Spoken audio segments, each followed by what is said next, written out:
Bueno, como ya más o menos estuvimos platicando del análisis de las mezclas, vamos a empezar a hacer algunos ejercicios.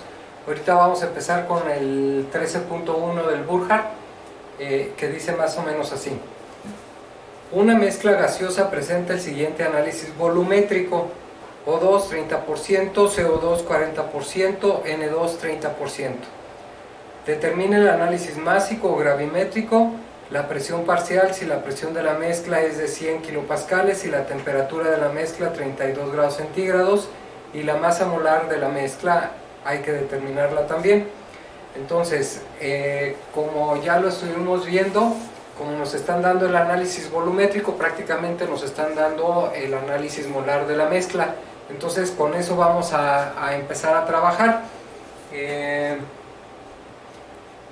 Vamos a hacer una tablita donde vamos a anotar cada uno de los componentes que está formando la mezcla, y en este caso vamos a poner el porcentaje que está presente de cada uno de los componentes.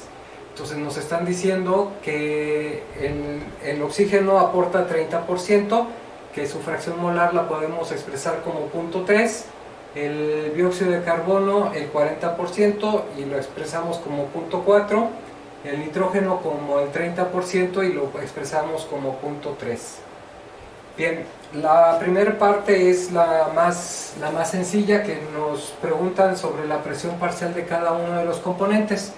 Entonces ya sabemos que la presión parcial de cada uno de los componentes, de lo que ya vimos en los videos de la mezcla, es la fracción molar de cada uno de los componentes por la presión de la mezcla.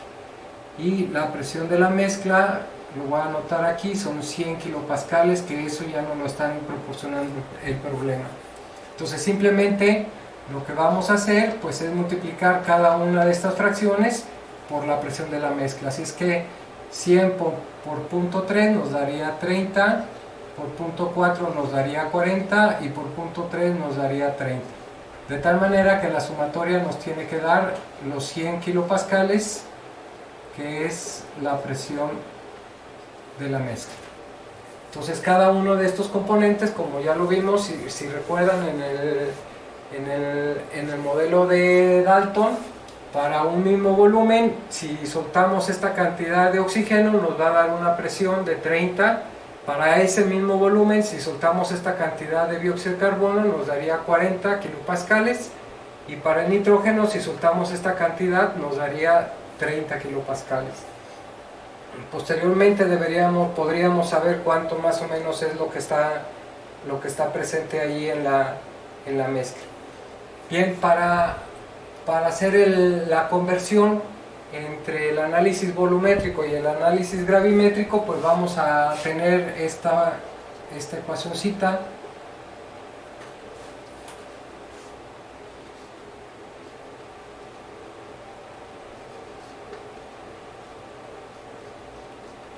Esta ecuación más o menos así.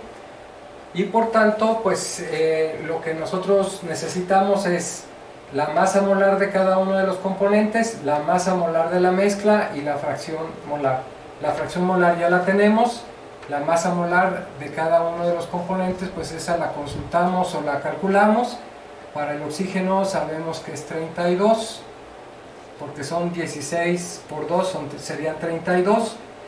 Para el dióxido de carbono serían los 32 más 12 del carbono, que serían 44, y para el nitrógeno sería 28. Bien, enseguida vamos a calcular la masa molar de la mezcla.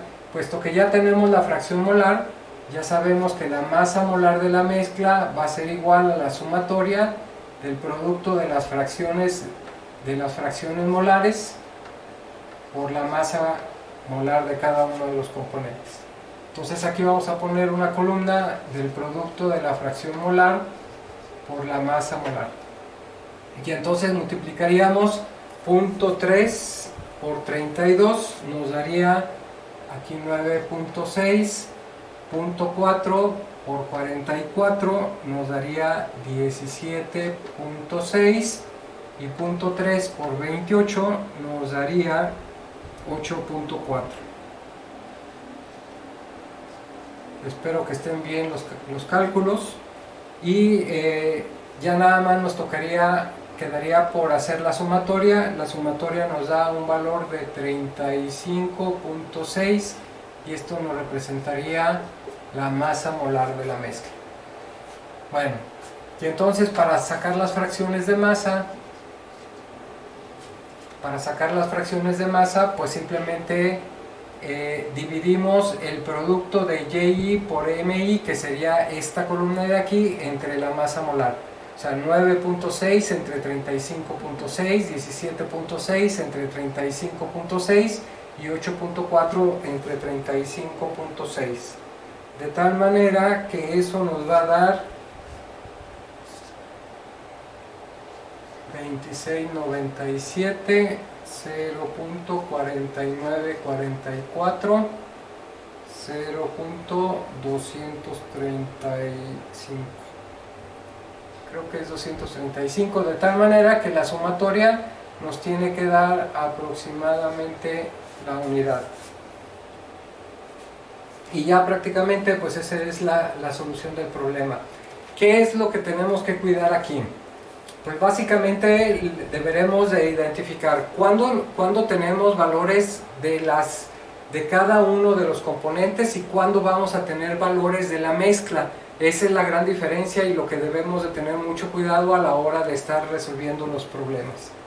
Pero en sí, digamos, todo se basa en las expresiones que ya vimos, que el número de moles va a ser igual a la masa entre la masa molar y la ecuación de estado de los gases ideales, que sería P por B igual a M por R por T, o presión por volumen va a ser igual a N por la RU por la temperatura. Sí, dependiendo de lo que nos estén dando o lo que estemos trabajando. Entonces esto es básicamente la solución del ejercicio número 1 de Burkhardt.